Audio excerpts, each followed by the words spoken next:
Ask your doctor or medical professional if about that is right for you. Am I even allowed to say that? I don't know. FDA regulations are a lot to go through. Fine print, obtuse language, legalese. Luckily, somebody dove into it all and came back telling us what we need to know, and that somebody is Eleanor Carey.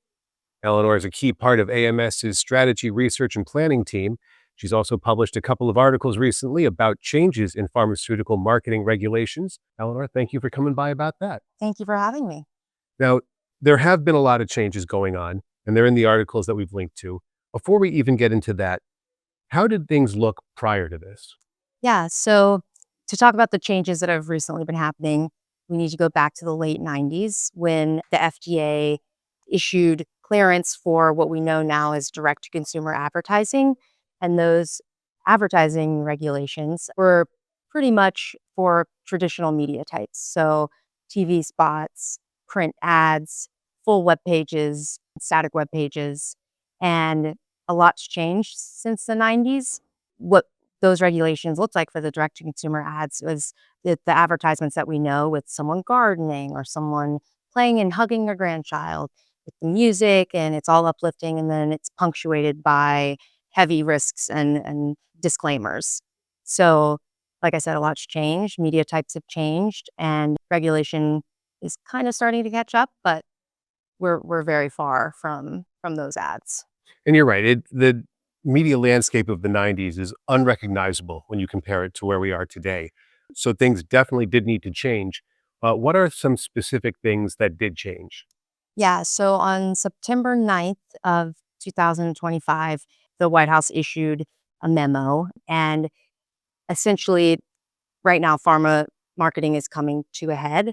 We're seeing stricter regulation on direct to consumer ads, political pressure on GLP-1s, telemedicine, the price of prescription drugs. It's all kind of coming to a head, and brands are actually, we saw pharma marketing budgets drop a bit, but I would argue that it's not because it's going anywhere. It's a recalibration moment where people are deciding how to move forward under these new regulations. And instead of, brands asking themselves, how do we fit the required language into this ad?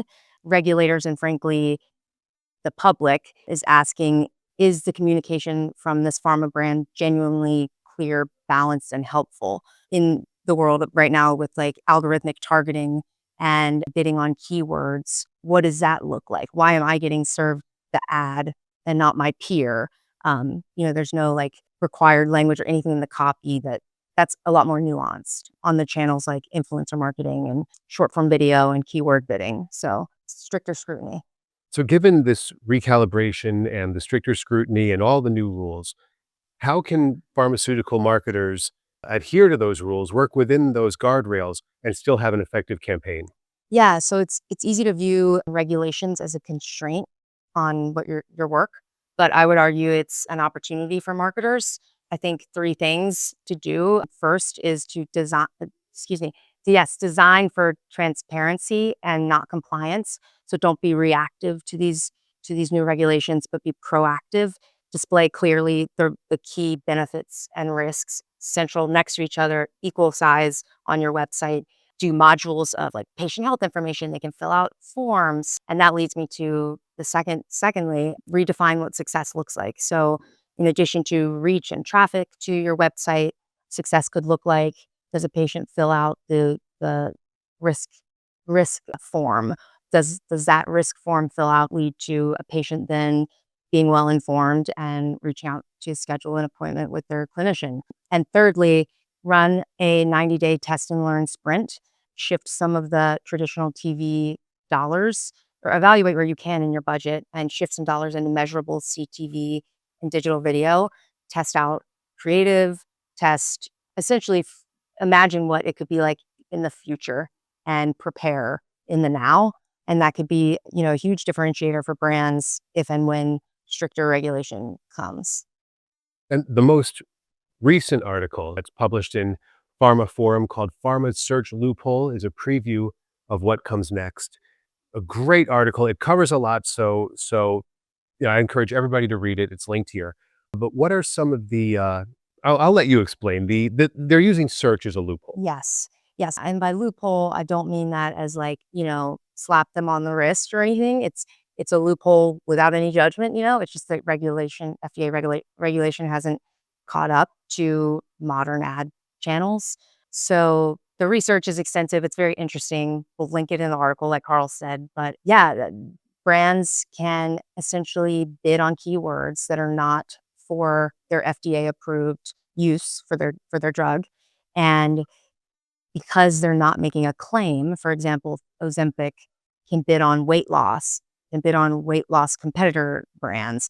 And they're not, even though it's a diabetes medication, they're not making a claim necessarily in the messaging, but they can bid on those keywords and appear alongside inquiries. And I think this is interesting because, with AI and conversational AI beginning to test ads, what does the next generation of search look like?